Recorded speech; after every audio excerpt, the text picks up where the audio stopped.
Je contemplais un soir les couleurs chaleureuses d'un crépuscule enflammé. Je repensais à ceux que j'avais croisés et que j'avais trouvés trop faibles, trop violents, trop mesquins, trop malhabiles. Je pensais à ces fêlures que l'on cache, contre lesquelles on se révolte, on s'agace et on crie. Que l'on craint. Et puis j'ai vu un homme s'approcher de moi. Il portait sur son dos un bâton et 2 jarres remplies d'eau. Il m'a appris par un bout de son histoire que nos fêlures n'ont pas toujours le rôle qu'on leur prête, que ceux-là même auprès de qui on aimerait les cacher les voient parfois, et même peuvent les aimer pour ce qu'elles sont et ce qu'elles font naître. C'est ce bout de son histoire, aussi bref qu'éternel, que je voudrais aujourd'hui te conter.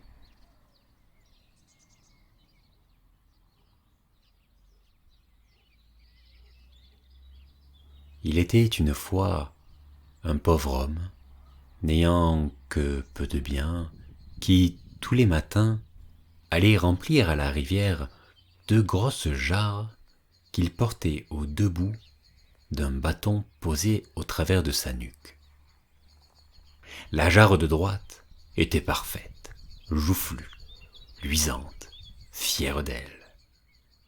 Celle de gauche, en revanche, était fêlée.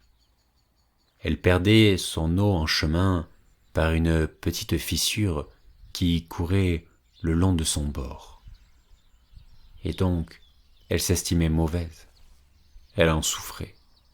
Elle avait honte, tellement honte qu'un beau jour, elle finit par oser dire, tout en pleurs, « Pardonne-moi, pauvre porteur. » « Te pardonner ?» répondit l'homme, surpris. « Pourquoi donc?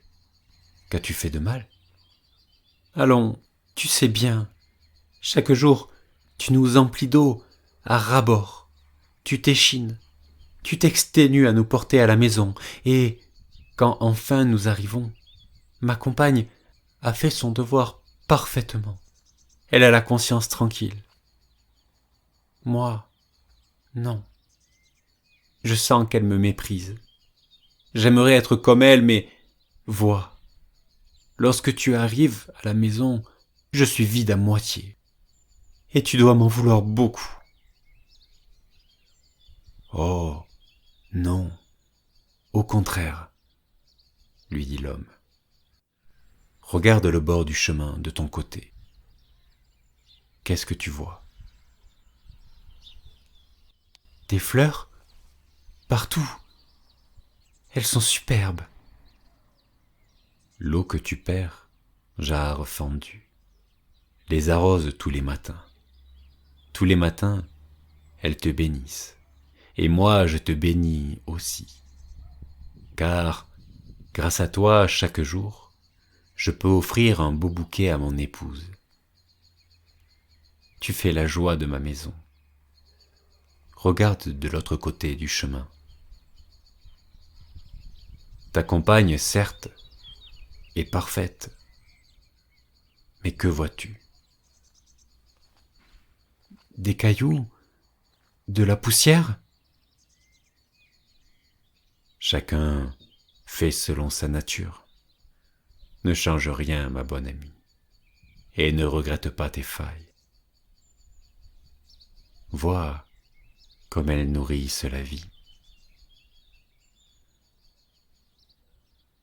Et cette histoire est terminée.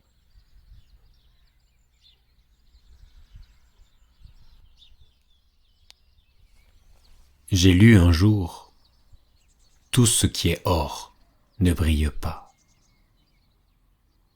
Et si c'était à nous de déceler l'or à travers la grisaille que l'on voit autour de soi, et si c'était à ce prix que les fleurs de nos vies pouvaient prendre racine, pousser, et éclore.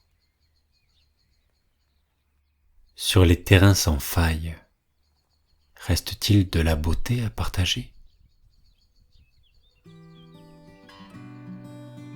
Je t'écrirai bientôt.